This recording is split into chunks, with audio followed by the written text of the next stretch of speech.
देसी कहावत है, जबरा मारे रोमन न दे। तो पाकिस्तान कम से कम उसी स्थितियों से गुजर रहा है।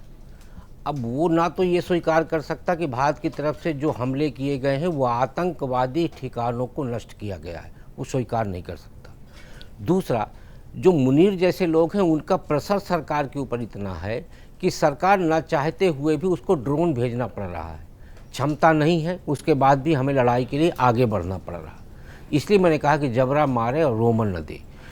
अब जहाँ तक आपने पाकिस्तान और भारत के दो भागों में बंटने के बाद की स्थितियों की बात की, तो आप देखिए कि भारत आज़ादी के बाद लगातार अपने आप को देसी शब्दों में समझे तो जमींदार के रूप में इस्टेब्लिश किया है, और पाकिस्तान लगातार अपने आप को मजदूर के रूप में, यानी दूसरों की तरफ से उपयोग किए जाने वाले व्यक्ति के रूप में उस देश को डेवलप किया है। तो ये दोनों देशों में एक अंतर है।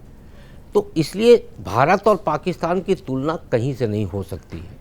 अब जहाँ तक भारत की बात है, तो मेरा अपना व्यक्तिगत मत ये है कि भारत की तरफ से जिन आतंकवादी ठिकानों पर हमला किया गया है, तो वो सिर्फ भारत की सुरक्षा की दृष्टि से नहीं देखा जाना चाहिए, बल्कि इस्लामिक आतंकवाद का जो विस्तार है विश्व में, तो विश्व के उन तमाम देशों की सुरक्षा की दृष्टि से देखा जाना चाहिए जो आतंकवाद से पीड़ित हुए हैं। इसीलिए आज भारत के साथ दुनिया के तमाम देशों का समर्थन हुआ है और पाकिस्तान अलग थलग पड़ा हुआ है।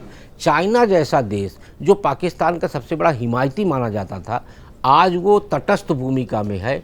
और मेरा मानना ये है कि यदि चाइना जो सूचना साझा करता, तो पाकिस्तान आज कहीं ना कहीं काफ़ी प्रबल स्थिति में लड़ाई के मैदान पे होता। लेकिन चाइना के लिए यदि पाकिस्तान की ज़मीन ज़रूरी है तो भारत का बाज़ार ज़रूरी है। इसलिए वो भारत के बाज़ार को दृष्टिगत रखते हुए सूचना साझा नहीं कर रहा। इसलिए भारत के ड्रोन हो या मिसाइल हो, वो अटैक कर रहे हैं और पाकिस्तान को इसकी कोई जानकारी नहीं मिल पा रही। अगर आप ये वीडियो YouTube पर देख रहे हैं तो हमारे चैनल को सब्सक्राइब कर बेल आइकन दबाएं, और Facebook पर देख रहे हैं तो हमारे पेज को लाइक करें। 8 मिलियन प्लस सब्सक्राइबर, आपके इस भरोसे के लिए बहुत धन्यवाद।